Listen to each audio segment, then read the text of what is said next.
The world before the flood had greater atmospheric pressure because of the gravitational weight of that firmament pushing in on the atmosphere. The world before the flood was protected from the harmful radiation. And that produced some very wonderful things. Essentially everything in the fossil record was larger in the past than it is today.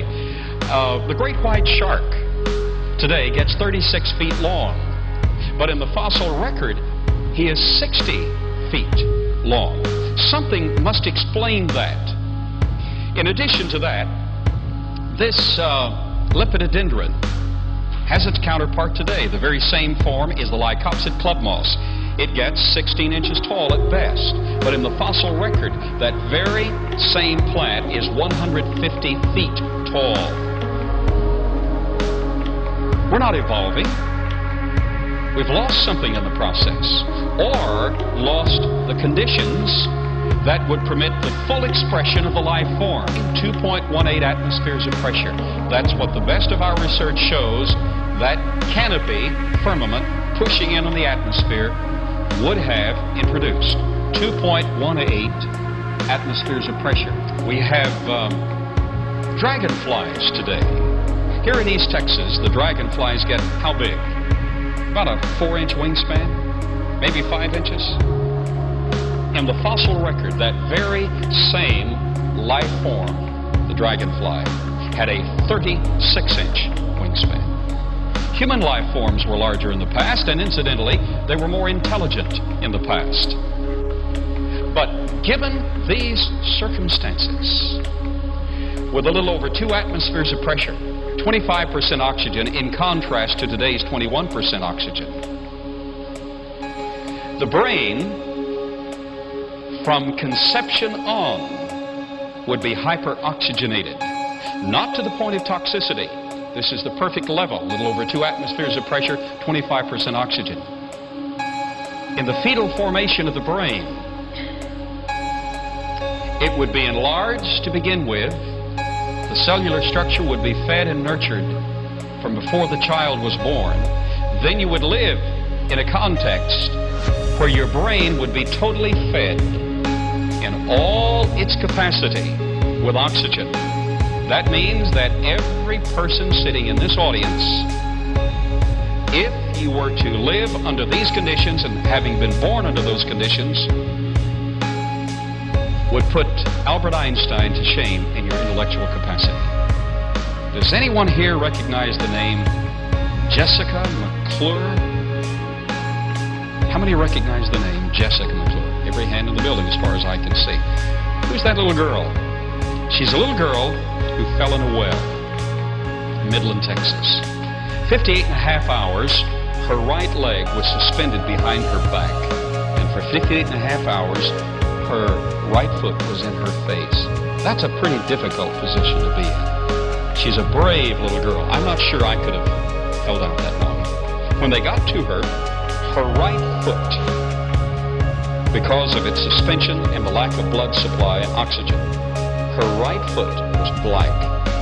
And they were sure they were going to have to amputate her foot. You know what they did to that little girl? They rushed her to the Midland Hospital, rushed her to a hyperbaric medical chamber. They put her under 2+ atmospheres of pressure, and they gave her 100% oxygen because they needed a quick fix. Now, she couldn't live under 100% oxygen for long periods of time, but they certainly needed it quickly. So they essentially put her in a context like pre-flood man had. What happened to her right foot? In a few hours, it turned pink. And then her toes began to turn pink. They thought at first they'd lose the entire foot. Then they thought, well, we're not going to lose the foot, we'll lose all her toes. Then her big toe turned pink. Second, third, fourth. They finally lost the little pinky because it wouldn't turn pink. Well, what I'm doing is introducing an overview of the creation model. It appears that her body was designed to function and repair itself under those circumstances. Well, if that's so, her body had to be designed. And if that's so, her long-lost predecessors lived under such a context. Well, that's the creation model. With a firmament canopy of water suspended above the earth, the furnace was in the floor, but not only would that have tremendous effects physiologically for animals, it would have tremendous effects for vegetation. And that effect would be as follows. It has been found that if you increase carbon dioxide and increase pressure, the plants grow tremendously. In fact, it has been found by experimentation of a Japanese physicist, Dr. Kimori, Keio University, Tokyo, Japan, who had a problem. Dr. Kimori lived in his house, but his office was in the basement. There's Dr. Mori behind his desk. You'd recognize him anywhere, wouldn't you? Hope the cameras get a close-up. That's Dr. Mori, believe it or not. But he has a problem. He doesn't have enough light in his basement, and he doesn't want to pay for any more electricity. That's always a problem. But Dr. Mori had an ingenious idea. He knew what fiber optics would do, and he had some fiber optic cable at the university. So he brought some home, with or without permission, I don't know. He brought some home and he ran it out the roof. Ran it through the rafters, down the walls, and into the basement. And sure enough, it worked. You know how fiber optic cables work. You can tie them in a knot, shine a light in one end, and the light will just follow all the way through the knot and come out the other end. Well, that's what happened here. So it worked. Light from the sun struck the cable, came right on down, and came out the bottom into his basement. Beautiful. What he forgot was that the dimension of the fiber optic cable that he had filtered out the ultraviolet spectrum of light. Now, that's important. It's the ultraviolet that's giving us most of the trouble we have today. In the next lecture, you'll see how it's destroying us. It's the ultraviolet that is a major problem. All right? That fiber optic cable filtered out the ultraviolet so that the light he got in his basement was essentially like the light we got before the flood, because water also filters out ultraviolet and shortwave radiation. Did you get that? The light that he got was like the light we had before the flood. So, Dr. Mori, being Japanese, wanted to plant something living. And he put a little tomato plant, just a natural tomato plant, in his basement. In a few weeks, the thing grew out of control. He knew he had something. So he went outside, built a platform, shielded that platform from ultraviolet radiation with a shielding process, plastic shielding process, put his tomato plant there, but he did something else. He knew that tomato plant, if it was going to grow that fast, needed a lot more carbon dioxide. Indications are in the fossil record that we had a lot more carbon dioxide than we had in the past. So he increased the carbon dioxide and pressure at the base of his plant. Guess what happened to his plant, his tomato plant? It grew. How well did it grow? Now remember, what he's doing is actually simulating primitively what it was like before the flood. How old do you think would be a good age to live and still be in control and in command of your faculties? 80? Multiply 80 by 12. What do you get? 960. That has a 12-fold lifespan. Multiply your 80 by 12 and you get 960 years. That means that in certainly academic theory, the capability under those circumstances is for some of your ancestors to have lived 960 years. Did they? Sure they did. Methuselah lived older than that. Adam almost lived that long. But now it's better still. Let me wind up this introductory concept. This is just an overview. We've only introduced the concept. One of the nation's leading scholars is Dr. Edward Blick, University of Oklahoma, head of Aerospace Engineering Department. Dr. Edward Blick has stated in print that under these circumstances, with the firmament canopy filtering out the ultraviolet radiation, and under these circumstances, with the added pressure introduced by the gravitational weight of that firmament pushing in on the atmosphere, under those circumstances, with man's large lung capacity, man could run up to 200 miles without fatigue. And they've got a new theory now that says maybe a lack of oxygen killed the dinosaurs. A lack of oxygen? Why would they say that? Well, they had a big symposium in 1993. A bunch of scientists got together to study the Apatosaurus.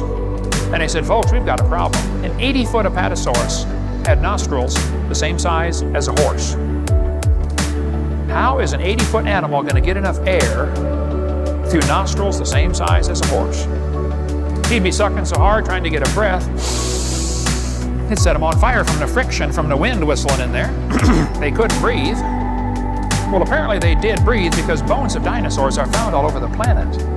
Even in Antarctica and Alaska. I mean, dinosaurs lived everywhere, okay? So how could an 80-foot animal get enough air? Well, today he probably couldn't. Not to get 80 feet long. But I think before the flood came, they had this canopy of air or water or ice that would increase air pressure. Plus, they had richer oxygen. You know, when they drill into the amber, how many saw the movie Jurassic Park? You know, where they drilled in to get the mosquito blood out? Sometimes in amber, which is petrified tree sap, they find air bubbles in the amber. When they analyze the air bubbles, they find out they're 50% more oxygen than we have today. Today, we're breathing 21% oxygen. Amber bubbles have 32% oxygen. Did you know if you lived in a world with double the air pressure and 50% more oxygen, just breathing would be exciting? The Earth had more oxygen in the past than it does now.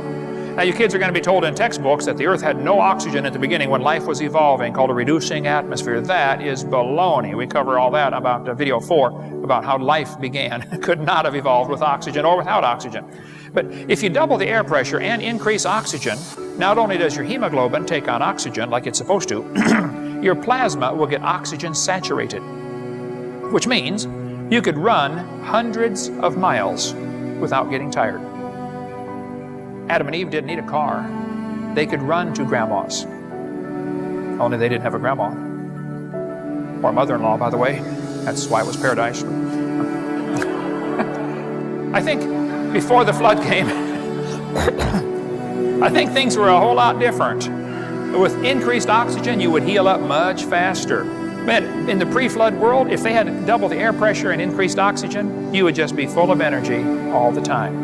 There's a guy in Japan started raising tomato plants with pressurized carbon dioxide. You know, plants breathe CO2, not oxygen. His tomato plant grew faster than normal. When it was 2 years old, it was 16 feet tall and produced 900 tomatoes. They moved it to a shopping center and built scaffolding to hold the branches up. They said, you know, this thing might produce 10,000 tomatoes. This is one tomato plant.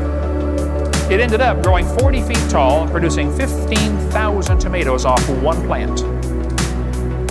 It was a cherry tomato plant, but tomatoes were coming off baseball size off of his.